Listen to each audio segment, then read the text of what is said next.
Hello and नमस्ते, welcome back to my new video.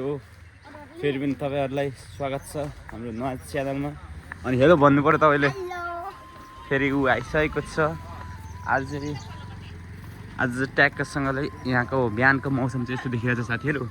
So हामी चाहिँ कहाँ जाँदैछौँ भन्दाखेरि आज फेरि हाम्रो नजिकको यात्रा छैन साथीहरू, एकदम टाढाको यात्रा छ। हामी दुईजनाको काका भतिजको चाहिँ साथीहरू। फेरि यहाँ यस्तो धरान वरिपरि भन्नु होला, यहाँ झोला सोला लाउर गएको जस्तो छ यार, ट्याक्क झोला। अनि यता पछाडि पनि झोला।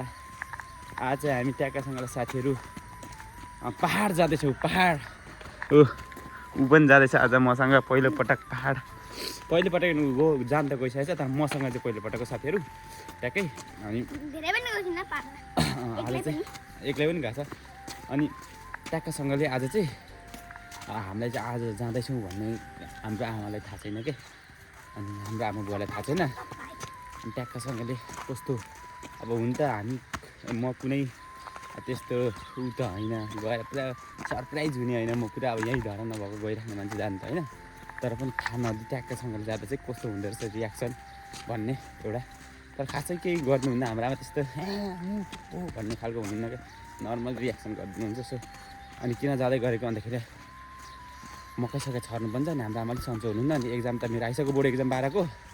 तर त्यो एक्जाम आउँदै पनि म जाने बेलाको थोरै समस्या भएर। सो त्यो साथीहरू। अनि 1 हप्ता जस्तो बसेर घुर्छौँ। सो लेट्स सी के हुन्छ, अन्तिमसम्म जोडिराख्नु होला। सो दोस्तो हामी गाडीमा छ। उसले चाहिँ यस्तो लेज खाँदैछ क्या साथीहरू, लेज खान सुरु भइसक्यो। उसले बमेट पनि आउँछ र साथीहरू। बाहिरको नजारा भान्सको यस्तो छ। अनि यहाँ गाडीभित्र ट्याक्क अब यो गाडी चाहिँ 8:30 हिँड्छ क्या हाम्रो चाहिँ। टाइम हुनै लागिसक्यो साथीहरू।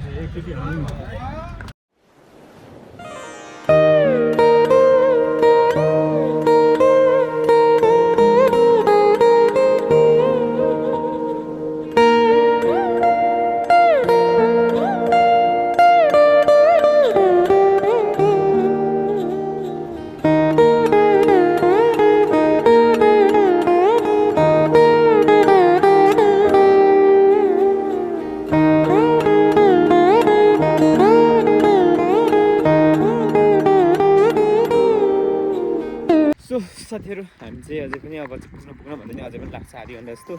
डोबाट आइपुग्यौँ। गान देख्न सक्नुहुन्छ। ओ माई गड, यो चाहिँ डो बाटो हो। ऊ त्यो सिडी भएको मन्दिर ग्याम भइगयो हाम्रो। यहाँ हामी दुईजना जाँदैछौँ साथीहरू, किनभने अघि भनिसकेँ। सो त्यही हो साथीहरू। यहाँ देख्न सक्नुहुन्छ च्यानहरू हो, यहीँ रहेछ क्या हाम्रो बोजू बाजेलाई पनि। यहाँ यो सिमालीको बोट कतानिर भन्छ नि, ठ्याक्कै थाहा भएन। हाम्रो बोजू बाजे पनि यहीँ हो क्या। हामी मऱ्यौँ भने पनि हामीले यहीँ उति ल्याएर राख्छौँ साथीहरू, यही हो। अनि यहाँ पनि पुरै थियो, यहाँ बिचमा एउटा रोड लगिरहेछ। यस्तो डेन्जर छ कि यहाँ त कत्रो दुलो पनि छ त साथीहरू। ट्याक्कै यो च्यानको कि रोड खाँदाखेरि कति सुन पनि भेटेको पहिला भन्थे, ठ्याक्कै चाहिँ थाहा भएन। अब यहाँ दुलोहरू थियो, अहिले छ छैन है, म देखाउँछु। छ नि यहाँ आएर जाने यो दुलो छ नि, यो मान्छेहरू आएको दुलो, यो सानोकै दुलो साथीहरू। डेन्जर छ कि हिँड्दाहरू यो भयो पुरै। यहाँ हिँड्दा यहाँउति सबै अहिले बढाएर झन् सबै भत्कै पठाएको छ साथीहरू।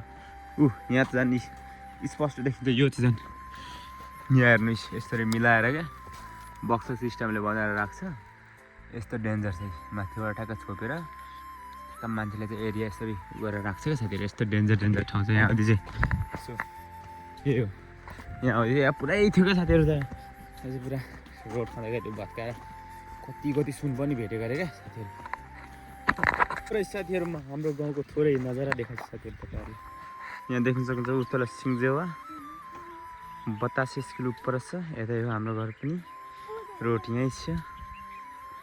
यहाँदेखि यता हो 82 सर। यहाँ सरोजको घर हो यो चाहिँ साथीहरू, सरोजको घर। सो साथीहरू हामी चाहिँ घर आइपुग्नु लाग्यो। त्यो देखेको घर हो मेरो घर। यहाँ मेरो बारी मलसल बोकिरहेको रहेछ साथीहरू। अहिले भएको छ, जोतिसकेको छ, ट्र्याक्टरले भाँच्यो। त्यो घर लाग्यो साथीहरू। अब चाहिँ फाइनल्ली हाम्रो आमाको रियाक्सन कस्तो हुन्छ साथीहरू आमालाई केही थाहा छैन क्या केही अलिकति पनि थाहा छैन ठ्याक्कै हामी आउँदैछौँ भन्ने ठ्याक्कै पुग्ने कस्तो रियाक्सन दिनुहुँदो रहेछ हेरौँ है साथीहरू लेट्स सी अनि यो चाहिँ हाम्रो बारी मलहरू पुरै बोक्दै हुँदो रहेछ अब मैले पनि बोक्नुपर्ने हुन्छ कि बोकिसक्नु भएको थियो छैन बोकिसक्नु भएको छैन होला सायद यो चाहिँ ट्र्याक्टरले जोतेको अब यसमा फेरि मकै छरेर चाहिँ म झर्नु भन्ने सल्लाह ल्याएको तर हेरौँ पानी पर्दा मात्रै छर्नु पर्ने रहेछ अलिक सुक्खा भएको रहेछ आज पानी पर्ला जस्तो छ आज पऱ्यो भने मेसिन बोलाएर जोतिहाल्ने अनि म त एक हप्तामा झरिहाल्नु पर्छ यहाँबाट फेरि यस्तो देख्छु साथीहरू सो साथीहरू फाइनल्ली पुग्यौँ भन्नुपर्छ अब चाहिँ गोठ अस्ति चाहिँ मेरो गोठ किचन छाना थियो भने अहिले चाहिँ टिनको छ किनकि हाम्रो टिनकोबाट छ मलेतिर छ गोठी जस्तो छ भैँसी कुकुर यो गोठ किचन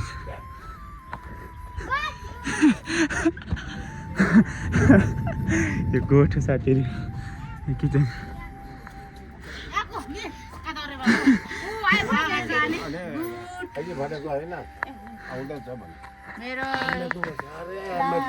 सो साथीहरू जे एक्सपेक्ट गरेको त्यो चाहिँ भएन किनकि हेर्नुहोस् पानी रुझाए पानी पर्दैछ अलिअलि किनभने चाहिँ हामीभन्दा आउनुभन्दा अगाडि अरूले नै हामी आउँदै गरेको सुनिसकेको रहेछ नि त्यसैले यहाँ चाहिँ दारिम फुल्दैछ साथीहरू सो हाम्रा बारीहरू यस्तै छ साथीहरू यहाँनिर हेल्टाङ दुईवटा फोहोर देख्न सक्नुहुन्छ कति छ भन्ने कुरोहरू सो साथीहरू आज हाम्रो सरप्राइज भने चाहिँ सरप्राइज भएन साथीहरू हामी पनि आउनुभन्दा अगाडि भनिसक्नु भएको थियो त्यसैले हामीले चाहिँ खाना पकाइसक्यौँ आएर पनि यहाँ हाम्रो खाना यहाँ आगोमा पाक्दैछ साथीहरू सो ट्याकेसँगले अब सब्जी बनाएर खाना खाने हो आजको भिडियो यति नै हो के कस्तो लाग्यो thank you for watching like and subscribe गर्न नभुल्नु होला भन्दा यो भिडियोबाट बिदा हुन चाहन्छु बाई बाई